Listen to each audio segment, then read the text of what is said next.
Hello and welcome to the Two Guys, One Broto Show. Today's episode is the National League and American League Central bold predictions. Good, bad, otherwise, whatever you want to call it, bold predictions for National League and American League Central. Brought to you, as always, by FantasySixPack.net. My usual co-host, Rich Sayer, is out tonight with his beloved fiance. They're celebrating their anniversary. So we have our first guest, and I think you're going to absolutely love him. So be sure to subscribe to our channel. And like this video, follow us wherever you listen on Apple or Spotify or wherever that may be. You can also follow us on Twitter or Blue Sky. I am at DW the Original, and Rich is at RSayer, RSAYRE04 on both platforms. One last thing I would be remiss if I didn't mention. If you jump over to FantasySixPack.com and become an all-access member, you get access to our award-winning rankings, our draft cheat sheets, our projections, our custom league team advice via our Discord channel. So it's FantasySixPack.net/plans. And if you use the promo code F6PMLB25, you're going to save 15%. So great deal going on right now. We'd like to have you all join aboard. But without further ado, I'm going to go ahead and welcome my guest to the stage. I feel like I should be doing Kermit from back in the Muppet Show. Welcome to the stage, Jason Collette. Jason, welcome. Hey, thanks for having me. How are you? Yes, thanks for coming. We appreciate it. So those of you who watch the American National League East show, we're going to do pretty much the same format. We're just going one player per team, going down the lines. Given that Jason is the guest, we're going to give him the lead-in, so to speak, or let him lead off with each team, I guess is a better way of phrasing that. We're just going in order of alphabetical order. I just went off of roster resource from Fangraphs. Just alphabetical order of the teams. So, Jason, whenever you're ready, why don't you lead us off with the Guardians?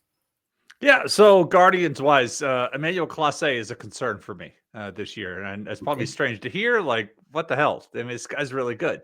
But to me, when I always like to go back and look at history, and Clase is attempting to do something we haven't seen, and that is a pitcher pitch at least 70 innings for 4 consecutive seasons, along with the saves. So the last guy to even do 7, I looked this up, the last reliever with 4 consecutive seasons of 7 innings pitched, 70, was Mark Melancon from 2013 to 2016. Oh, wow. Yeah, right? So fantasy-wise, if you had him in 13 to 15, you're like, man, that was great. Those were the Pirates years. He was packing up 40. Then he went to San Francisco and stunk it up. Now, Clase has obviously got amazing stuff. The cutter is unhittable type of thing, but he's going into uncharted territory. And for me, it's a concern because he's being drafted as closer 1, pretty much, or maybe closer 3. And nobody's even questioning it. So I just like to think differently a little bit and look at this and be like, but what if the other side of this comes true? And there's a lot of history staring Clase in the face that concerns me. I never take my closer that early anyhow, but it won't. If I do, it won't be that guy. No, that makes sense. There's a lot of gravity to that. That's actually piggybacked almost on the Aaron Judge prediction I had on our American League East or our Eastern Division previews, where I just don't think I predicted that he wouldn't hit 50 homers this year. He'd stay healthy, but wouldn't hit 50 homers this year because just nobody hits 50 homers every single year. And it turned out there were only 5 people in history before Aaron Judge to do it over a 3-year span. So yeah, same kind of thing. Not to say it can't be done, but there's a lot of history to say that it can't be done, so to speak.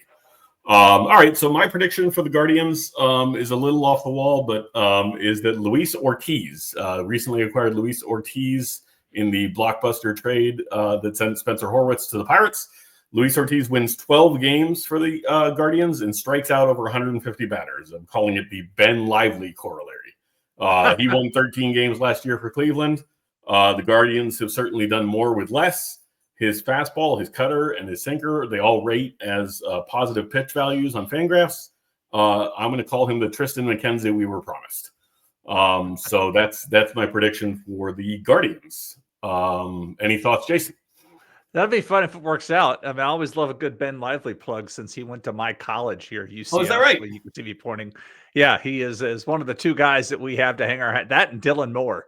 Not much of a hat hanger, but Dylan Moore's made his time in Seattle for a long time. 2 big leaguers who stuck around for a while. That's worth something. There you go. 2 guys that made it a lot further than I did. But yeah, so I like it. This is UCF, your school? Yeah. There you go. That's fantastic. The Golden Knights. So 2 degrees from there. Yeah. That's great. Well, wonderful. All right, you want to take us into the Royals? Sure. This is a guy I love a ton this year, Jonathan India. I mean, currently ADP is somewhere around 250, and I believe this is like the perfect player. This is it's not Whit Merrifield, but this is what he could be. Whit Merrifield, another version of him, because he's going to hit to all fields. He's going to India is going to play every single day with this, and as long as his body holds up, and we know that's a big concern with him. But as long as he's out there in that lineup, I'd love Jonathan India this year, and I think he's going to be a really good bargain for where things were. The home runs may not. It's obviously a change in conditions for the home runs, but the overall volume of production should come in very nicely for India this year, assuming he can stay on the field, because it's just a great landing spot for his talents. All right, great. And Jonathan India hails from a college just a little north of you at the University of Florida. So there you go. He does. There you I go. promise So, there's some non-Florida stuff in here. I don't even live in Florida anymore. But yeah. Also, that is Jonathan India. We would be remiss if we didn't mention that 80 grade salad on that guy. So yeah, he's got some good lettuce. Yes, absolutely. So all right. So my Royals prediction is that the player affectionately known as Italian Breakfast, or Vinny Pasquantino, is going to lead the majors in doubles. He lacks in speed, but he doesn't lack in pop. He had a 78 percentile or better in exit velocity and hard hit percentage. And I'm going to say he replicates a similar player in terms of hitting style, but not in terms of defensive style, in Billy Butler. And Billy Butler had 3 years where he hit at least 48 doubles. In any one of those years, he could have led the league. He did not, but 48 doubles in any given year could lead the league. I'm going to call my shot. Vinny Pasquantino hits 56 doubles, leads the league. So there we go. Vinny Pasquantino, 56 doubles. I know for you rotisserie players, that means next to nothing, but for points leaguers, that means something. So it means runs scored. You're driving in runs. It's improving your runs scored with that situation. That's what I love about this Kansas City lineup. It's just it has the top half of it's thick, and they can move. Or not move. It's kind of an extreme. Like you get Pasquantino and Perez, neither guy's going to win a sprinting race. Then you got Bobby Wood, who could probably lap him running backwards with that. So it'll be curious to see how they go. The park's not built for home runs, but doubles is the reason why Billy Butler did it back there. The park's always been very favorable to doubles, and I don't see any of that changing. And I will say, for what it's worth, I had a chance to visit the Kauffman Stadium a few years back, and I can't recommend it highly enough. Great ball. Oh, it was the last one I went to. Terrible location, but wonderful ballpark. The location is in the middle of nowhere next to the football, but next to the football stadium outside the city limits. Yeah, I went 2022. I finally got to Kauffman. It was the last of the at that time stadiums that I had not been to. Oh wow, and I loved it. I thought it was fantastic. And I loved it. They want to get rid of it. The ambiance, just a great ballpark. Totally agree. All right, you want to take us into the Tigers? Yeah, I looked at Dylan Dingler here, and I know he's not the starting catcher, and Jake Rogers is, and Jake Rogers could play great defense, but that's like the Austin Hedges argument. It's like, okay, your defense is good, but if you can't hit, how can you really truly stay in the lineup? But Detroit, I would hate to see them. Last year I thought it was like a year too early. They made it to the postseason and nobody had him there. They got there, and I look at Dylan Dingler and what he's been able to accomplish as a minor league hitter. I know he's the inferior catcher to Jake Rogers. And you look back at last year, and Jake Rogers caught every single pitch that Tarek Skubal threw last year. I'm not expecting Dylan Dingler to go in there and break that up. But, give Dingler some time, let him work his way in, and I believe that bat wins out here. And eventually Jake Rogers maybe becomes the piggyback, the caddy catcher to Tarek Skubal, and maybe nobody else, because there's some upside in Dingler's bat, and I don't see the same. Rogers can run into a mistake, but that Mike Zunino, yay! Let's go with the youth and the upside, and I think Dingler's price right now, he's not even draftable in a mixed league because you can't take that kind of chance. But in a 50-round draft, absolutely. In an AL only, sure, you can take those chances. Absolutely. No, good call. Like it. So my Tigers bold prediction is one of my bolder predictions. Gleyber Torres leads the team in WRC+. So now Gleyber, the only other candidates really that I see on this team to lead the team in WRC+, barring an Alex Bregman signing, are Riley Green, who's obviously a borderline, I don't know if he's a borderline superstar, but he's a star-ish, I guess is the best way of putting it. And then the sneaky one is Kerry Carpenter, because he clobbers right-handed pitching and gets Right. shielded against left-handed pitching, doesn't face left-handed pitching. So that's going to be where I have to hedge my bet a little bit, because Kerry Carpenter might lead the team in WRC plus because he just never faces same side pitching. But regardless, people forget kind of what was forecast for Gleyber once upon a time. Obviously, I think Prospectus had him hitting 40 home runs every year with their Pacoda projections. I don't think he does that, certainly, but I think he kind of returns to somewhat glory this year. Pops about 30 tanks on his way to his best season since 2019. So Gleyber Torres. That 2019 season, remember, like he had all that fun against Baltimore in the 2019 baseball. And those are just tough. Those are tough expectations to live up, because neither of those conditions are prevalent anymore. You don't have a 360-foot right left center wall. You don't have a super bouncy fun baseball anymore. You got a dead one. So it's just like, it's not his fault. Right. Yep. So Gleyber Torres. We'll see. The Minnesota Twins. Let's go with the Slim Reaper and David Festa. Really liked what I saw from this kid off the mound last year.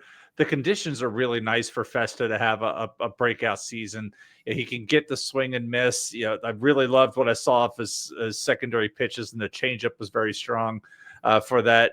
I like what I see, the growth. It kind of reminds me of Bailey Ober, how Bailey Ober took that step forward last year. Mm-hmm. That's how I see Festa doing going into this year. So David Festa has been somebody that has been moving up my draft plans. I have yet to draft anything yet. Here we are, towards the end of January. My first draft is not until February 4th, but that's by design. I just kind of want to focus on getting some stuff out the door, getting everything done, and then I'll start drafting, like means testing, as Saris has called it on Rates and Barrels. He needs to start means testing his numbers against drafts, and that's what I'll start doing in February. I got to draft pretty much every week after that, but I have been dry January, no drafts. So there you go. There's some sort of like Movember, January fantasy baseball draft joke in here, but it's escaping me. But anyway, so all right. So my Twins prediction is not necessarily a super bold one, but it's a bold one given Rocco Baldelli being their manager. Yohan Duran leads the American League in saves. I think that they have the best pitching staff top to bottom in the American League. But they have a lackluster offense, so they're going to lead to a lot of tight games. Baldelli, as I said, doesn't always deploy his quote-unquote closer in the traditional method, but I think he does so enough times this year for Duran to get the notoriety that he deserves. I think he has among the nastiest stuff in baseball, he and Griffin Jacks. And so I think Duran leads the American League in saves. Yeah, Griffin Jacks could be a closer on other teams.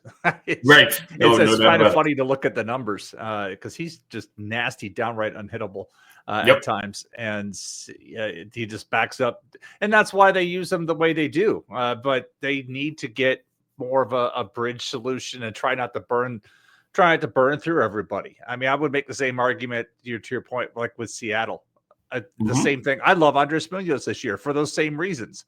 Great pitching staff, suspect offense, going to play in a lot late in close games. And Munoz was barely making the top 8 for closers. I'm like, okay. Right. That's an example of somebody that I would wait on the take over reaching for Clase. Yeah, no, there's some found money in there. So, all right, how about the moribund White Sox? Holy cow. I made the statement a couple of months ago, they can't possibly be as bad as they were in 2024. And I'm kind of regretting that statement every day. Yeah, so it's the more I look at it, I'm like, yikes, this team could be really bad because they're talking about trading the guy that you have, and if they do that, then what? Where do they go from there? So it's like, to me, I looked, because I live in North Carolina, I get to see the AAA team here, the Charlotte Knights. They're here, I see them. The only guy that ever gets my attention is Lenin Sosa. When Sosa has been in the lineup, you hear him hit. Like, he sounds like a major leaguer when he hits the ball down here.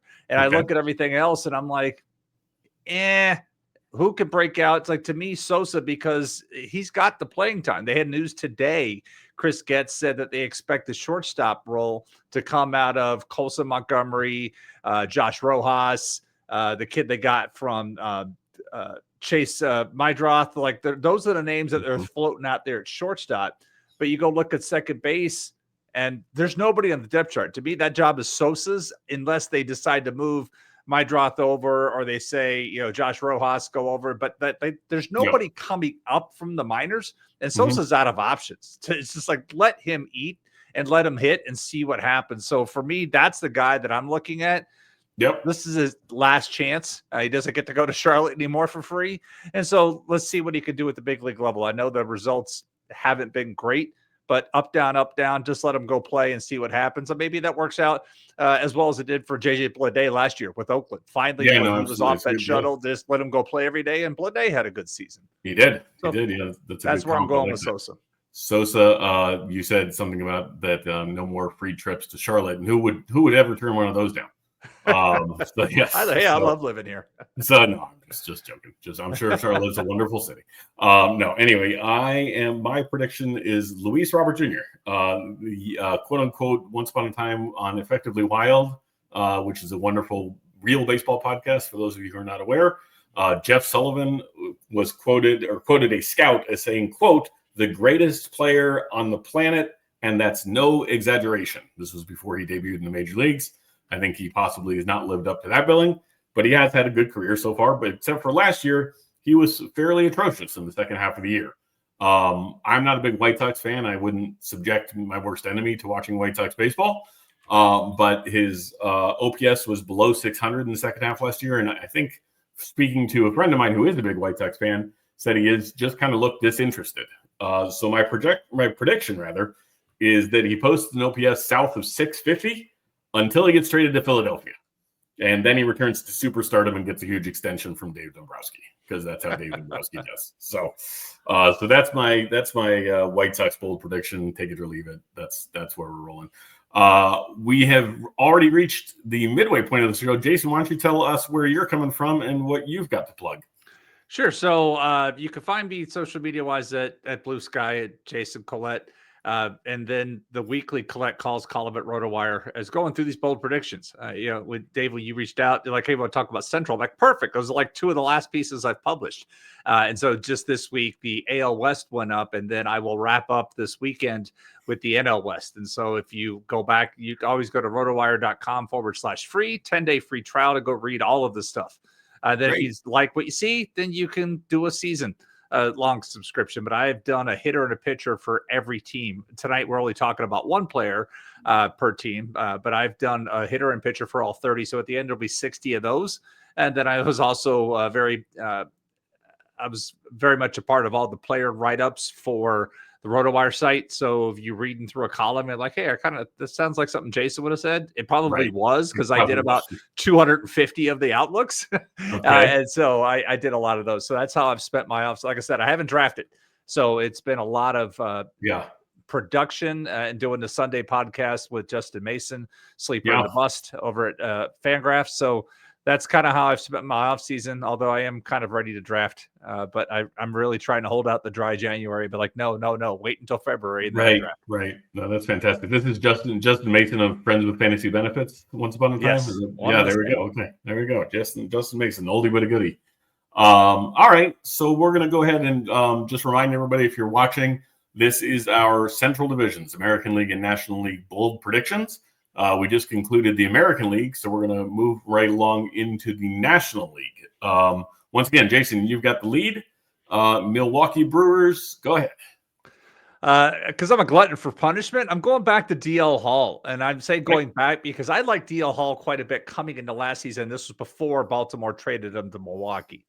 When I looked at DL Hall last year, or in 2023, I'm looking at a big guy who throws hard and had 3 pitches with whiff rates of 30% or higher. I was like, okay, and so he's been a starter. He's worked in the bullpen. So he could be a reliever with a starter's repertoire, or he could be a starter with a starter's repertoire. When I look at Milwaukee and look at the opportunities that present, there's a reason why they said, okay, if you're going to get Burns, we want Joey Ortiz and we want DL Hall. Hall missed so much time last year, but this was not just a throw-in guy. And I'm really curious. Milwaukee, you mentioned earlier Cleveland's track record with pitching. Milwaukee has a phenomenal track record with what they get, throwing the guys into the pitching lab that they have in Maryvale, Arizona, and trying to get the most out of them. And that's where Burns got his. So they were like, hey, stop doing this, do more of this. And they've reworked him. So I'm really curious to see what they can get out of Hall this year. So he's the name that really intrigues me, because otherwise, not seeing a lot that I really like out of Milwaukee this year. Every year I look at them and I feel like they're an 81-81 team. And I look at it again this year saying, yeah, it's kind of where I feel about them. And they need some things to go right. And Hall is one of those things they need to go right because, you look at Woodruff. Woodruff's already said he's going to be out a little. He's not going to be there to start the season. Then they have Nestor Cortez, who I know the Yankees signed off on, offered him arbitration and whatnot. But the fact that his season ended with forearm soreness and whatever last year before the postseason, that's a concern. So you got a concern with 40% of your rotation already. They need some good success stories to come out of it. And looking at their depth chart, like, okay, who could come up from the minors and pitch? Well, you got Aaron Ashby still has an option somehow, and he's still hanging around. And I would like to see him do well. He did really well in relief. I would like to see Hall go to the rotation and Ashby stick in the bullpen and just let both those guys eat in those roles. It is funny that you mentioned all this about the Brewers and their pitching and their kind of how they manufacture guys. Tobias Myers being your primary example among them last year. How they just manufacture. They just kind of pull guys out of the cornfields and somehow they have like 4 pitches and they're all like 45 grade and they just get by with them and whatever. But they, Rich actually disclosed to me that his Brewers, bold prediction was going to be just that the Brewers were going to finish dead last in the National League Central because of their pitching staff. We shall see. This is that's an interesting, DL Hall, Freddie Peralta, Tobias Myers, and Aaron Savali, and a hope and a prayer, and whatever. So we'll see how it goes. Well, to be fair, this pitching staff wasn't that great on paper coming into last year, and they made it. And they won the division, yeah. So, so there you go. So anyway, my bold prediction I made, and then I kind of scoured the internets and found that it's not necessarily as bold as I thought it was. But I'm going to go with Garrett Mitchell, finishes as the Brewers' second most valuable outfielder, ahead of Jackson Chourio, behind Jackson Chourio rather, but ahead of Christian Yelich. He had a 126 WRC plus and almost 2 wins, 2 Fangraphs wins in only 69 games last year. He has some draft pedigree. He was the 20th overall pick out of Cal back in 2020. And I'm calling the 25-25 season for Garrett Mitchell. Certainly has the athleticism to pull it off. Yep. So, all right. The best, what is it called? The best fans in sports or something like, I can't remember what it is. The Cardinals, the St. Louis Cardinals. BFIB, best fans in baseball. Best fans in baseball. Thank you, sir. Appreciate you. So I went with Ivan Herrera at catcher because we know that they're moving Contreras to first base, which is great for fantasy purposes because Contreras now you can pretty much pencil him in for 600 and something plate appearances because he doesn't have to worry about getting those days off at catcher. The concern with Herrera, you got the duo of Herrera and Pedro Pajes at catcher. Neither of them are great at controlling the running game. So it's like I had made this particular prediction in my column and somebody was like, man, what about the throwing game? I'm like, well, actually, both guys kind of suck. So I don't know if one wins over the other. The duo was just not good overall in controlling the running game. But so when you've got 2 similarly challenged defensive catchers, then you go with the better hitter, and that's Herrera by far. Herrera is a above average bat to ball guy at a position that doesn't have a lot of that. Now, Herrera may not help you a lot with home runs, but a catcher hitting 280 plus when most catchers are hitting 220, that's a difference maker. And so for me, Herrera is a guy I really want to focus on. I like who you've chosen because I often even as long as I've been playing fantasy baseball, writing guys off that had the talent and haven't produced, writing them off, you always regret. You're like, oh, never mind. I'm done with that guy. Like Blade, we mentioned a good example. 2 years of terrible production from Blade. People were like, whatever. And then look what he did last year. So maybe your guy can do something similar this year. Well, we'll see. My guy, as you were alluding to, is Jordan Walker. Jordan Walker, the once upon a time not top prospect in baseball, but among the top prospects in baseball.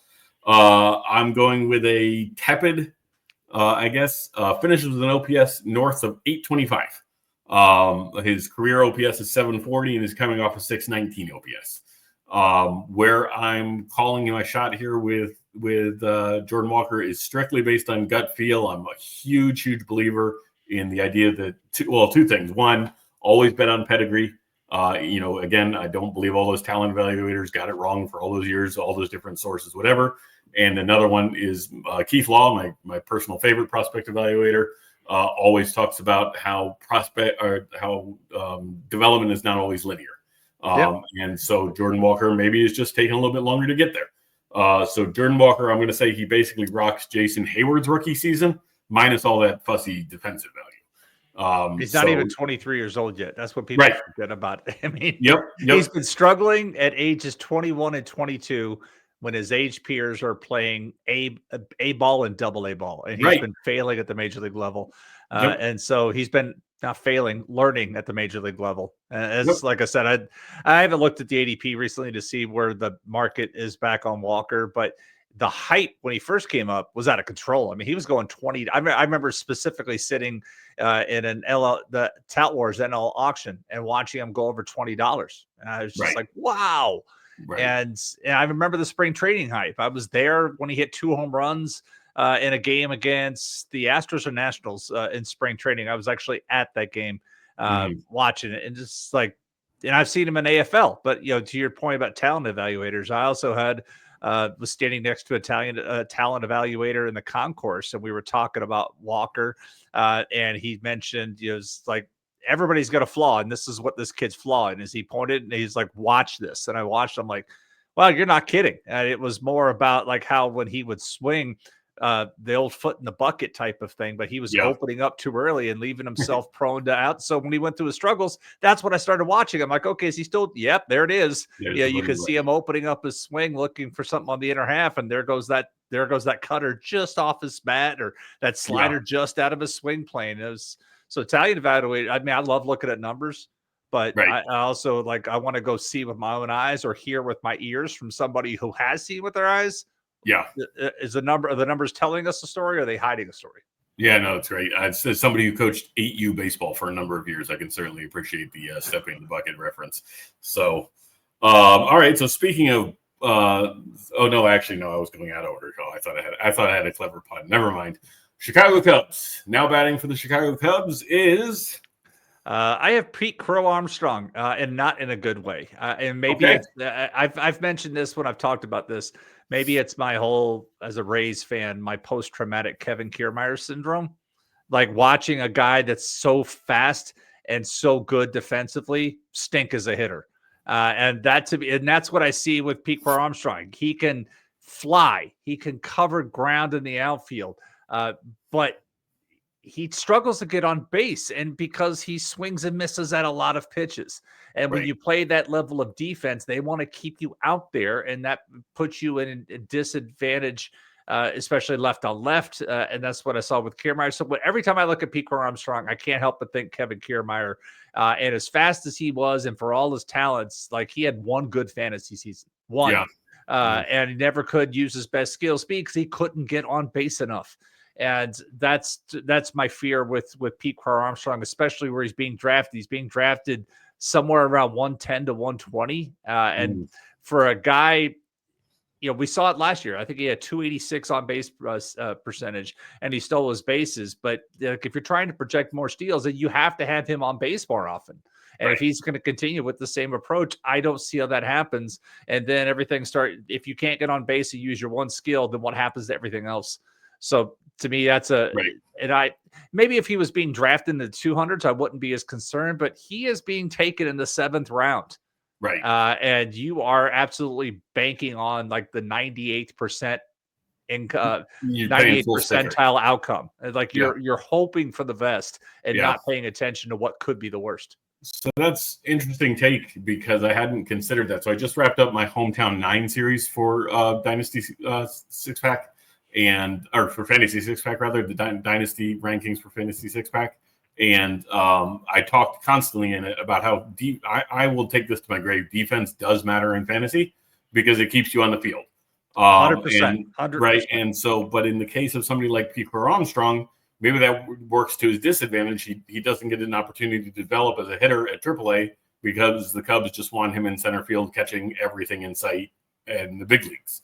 So interesting take. I didn't really consider the inverse of defense matters in an adverse way, So All right, so my Cubs take is Kyle Tucker. Kyle, not a huge limb to step out on here necessarily, although, given the Shohei and Juan Soto and some of the other players in the league, but Kyle Tucker wins National League MVP. Kyle Tucker, this is strictly a narrative one. He's playing in the friendly confines. He's playing for a contract. He's already one of the best players in baseball. Right. And maybe akin to, if you're a basketball fan, Michael Jordan. Maybe some of the voters get Shohei fatigue. They just get tired of voting for Shohei every year. And so Kyle Tucker puts up a strong season and trails Shohei in WAR, but just gets the narrative and gets the Cubs into the playoffs and whatever, and ultimately takes home the crown. So he takes home Kyle Tucker, National League MVP is my call. I could get behind it. Especially they just gave him a big number, and he's trying to pursue his next contract. Yeah. So the narrative is there for him. Yep, no doubt about it. So, all right. So the joke that I was trying to make before was that we were talking about the something about the Bucks and whatever. We got the Pirates up. Why don't we just talk about the Pirates? Go ahead, buddy. I love Spencer Horwitz here, and I wish Pittsburgh loved him as much as I do, because you look at the projected lineup right now, and they got Isaiah Kiner-Falefa hitting leadoff. What are you doing? Right. I mean, at his peak skills, Kiner-Falefa could have been a decent on base average guy and been there, but those days are gone. And yes, he could still steal a base, but when you look at go back and look at Pittsburgh, they were a bottom 5 or bottom 6 team in scoring runs last year. Mm-hmm. We all learned from Moneyball, you got to get on base to score runs. And Pittsburgh was one of the worst teams in baseball in getting on base. Yep. So it's no surprise that they didn't score runs. And to me, this is like, if you're going to go trade for Horwitz like they did, giving up Ortiz, you had mentioned with Cleveland, it's like, you've got to leverage this guy and put him in. They're talking about him playing first base. He doesn't really have a defensive home. I don't care where he plays defense. I want his bat in the lineup, and I want it at the top of the lineup. Set the table for Reynolds and Cruz and McCutchen. And like, even you think back to McCutchen, you would think that he's a lefty eater at his old age, but he's not. He actually does better against righties. And that's not it's not too strange for older guys to start cheating up for the fastball. They're better right on right, because they know they have less time to see the pitch. So it's not like you could even platoon. But to me, Horwitz should be their everyday leadoff guy. Plain and simple. Let him get up there, because he does the one thing that really nobody else in that lineup could do on a consistent basis, and that's get on base. Yeah, I don't care if he just doesn't. He doesn't run that well. Who cares? Get him on first. Your next hitter is going to have a better time with a pitcher pitching out of a stretch and constantly out of the windup. Horwitz is a guy. He's perfect for this lineup if they get him up high. If he's hitting, like right now, I'm looking at roster resource. They got him sitting 6th. It's a waste. I mean, they should be flipping that out. But I mean, this lineup is full of it's top heavy, and they need some ultimate performance. They got to maximize what they're getting out of it. And putting a 93 WRC plus guy at the top and a 127 guy hitting 6th, that's just like ass backwards. Not ideal. I feel like I should be throwing a magnet at something. He gets on base. Exactly. Yeah. No. So what's his flaw? He doesn't get on base. If you have time for a quick aside, Andrew McCutchen, Hall of Famer, yes or no? Oh man. The hesitation pretty much tells you no. Right. But it's just like, to me, it's what I love about him is, you could he almost played all of his games at one state. He had to do that one season in Milwaukee, right? Yeah. But the overall production, I always have a soft spot for him, because he should have been in Tampa Bay Double A. Okay. 2005, he went to Fort Meade High School. Fort Meade's like 60 miles south of Tampa Bay area, right? Okay, all right. All projections had him going there. Instead, the Rays took Wade Townsend, the pitcher from Rice University, instead of McCutchen. Like they needed another pitcher from Rice whose elbows get chewed up, right? Because they already taken Jeff Neiman the previous year.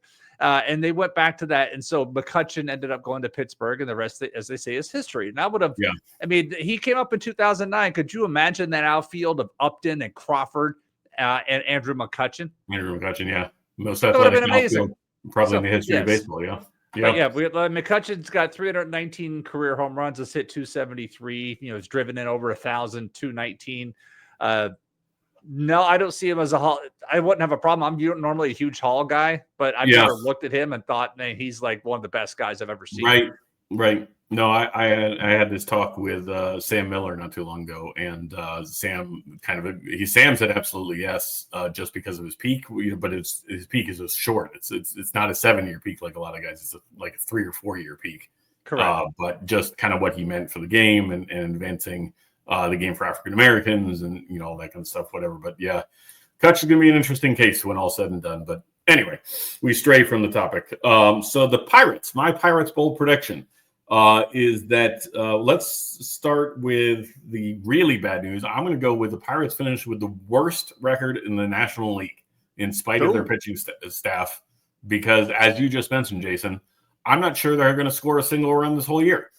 So, O'Neill Cruz might run into a couple of homers and Brian Reynolds might hit some doubles and whatever, I guess. But, I'm a Yankees fan, as you can tell. I remember the pre-Juan Soto Yankees just don't throw to Judge and everybody else is an easy out kind of thing. I'm not sure the Pirates are quite that bad, but they're pretty close. But my bold prediction as far as on a player is that Bailey Falter inexplicably leads the staff with 11 wins due to durability, takes the ball every fifth day. I got to believe the Pirates are going to baby their, even Paul Skeens and Jared Jones, and maybe even Bubba Chandler if he comes up and makes the rotation out of spring or just later in the season or whatever. That he outpitches his metrics for the second year in a row for no apparent reason. I have nothing to back this up whatsoever, but he just does it. And that he gets the best run support by a mile. And again, I've got no evidence to back this up. This is a bold prediction based on literally nothing. So Bailey Falter leads the moribund Pirates with 11 wins. The Pirates finish in the cellar in the National League. Well, they are a team of imbalance. I mean, you mentioned the pitching with you have Skeens, you have Jones, you have Keller. Just those three alone should put you in contention.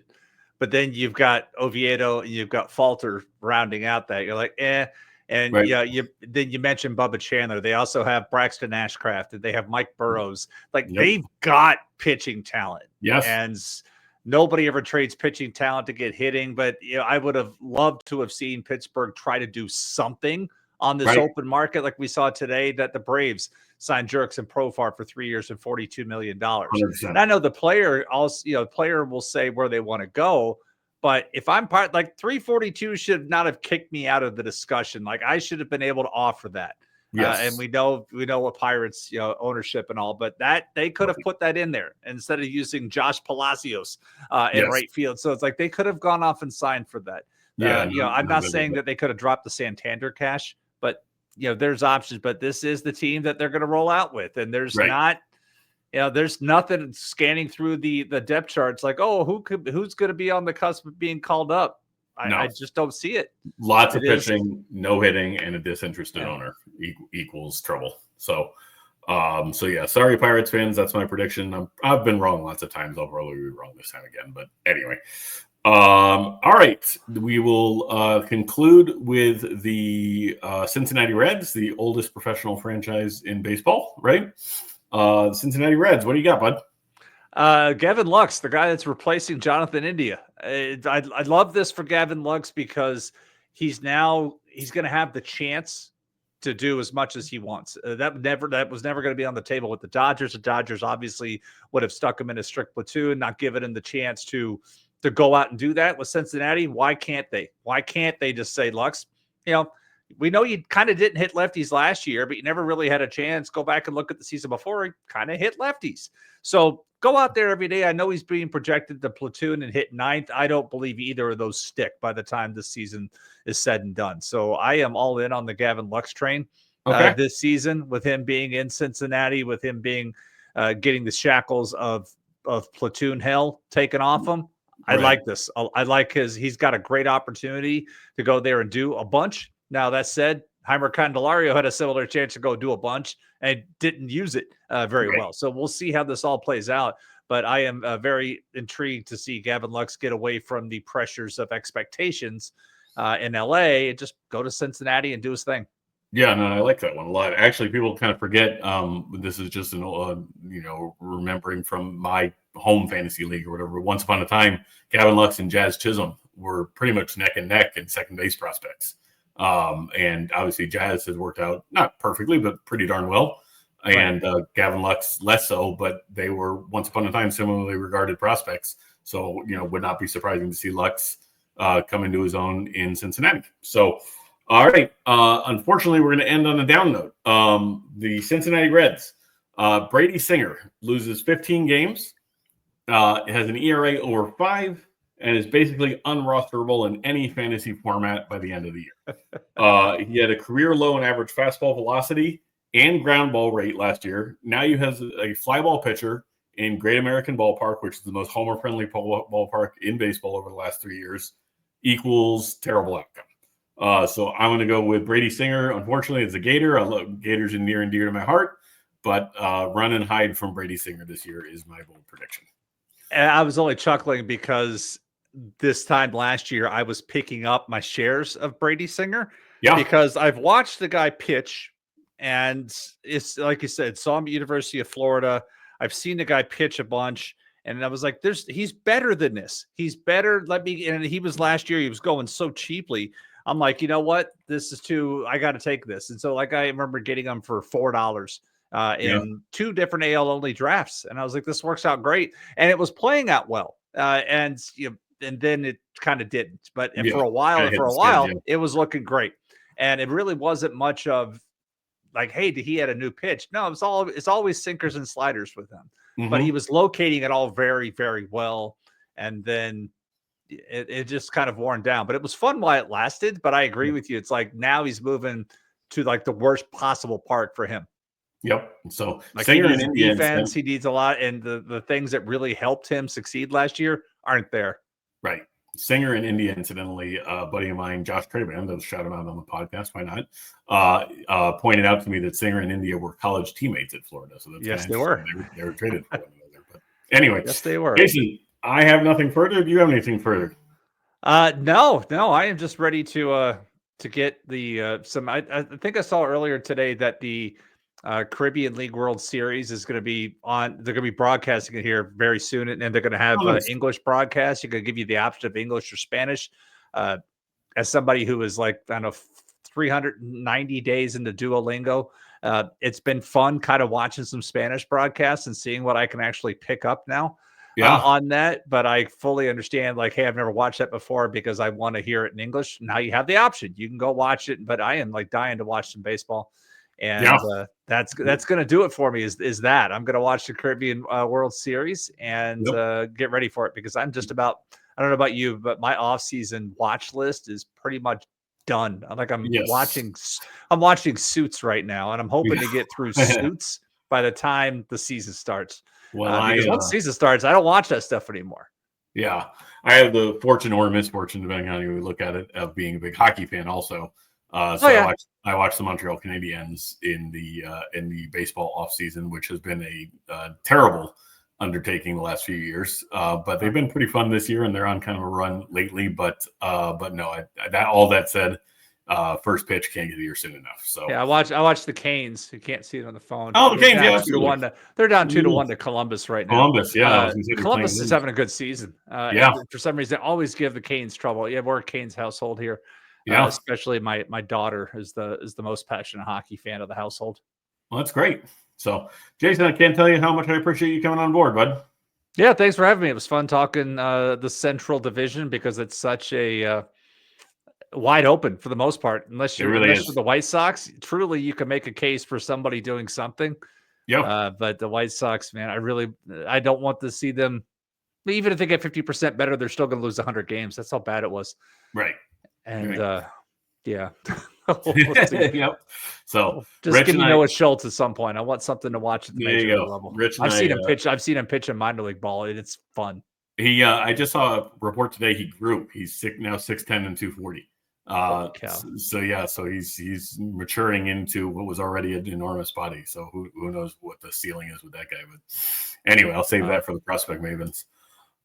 Jason, again, thanks so much for joining, and we will see you next week on Two Guys, One Road. Thanks for having me. Thanks, everyone.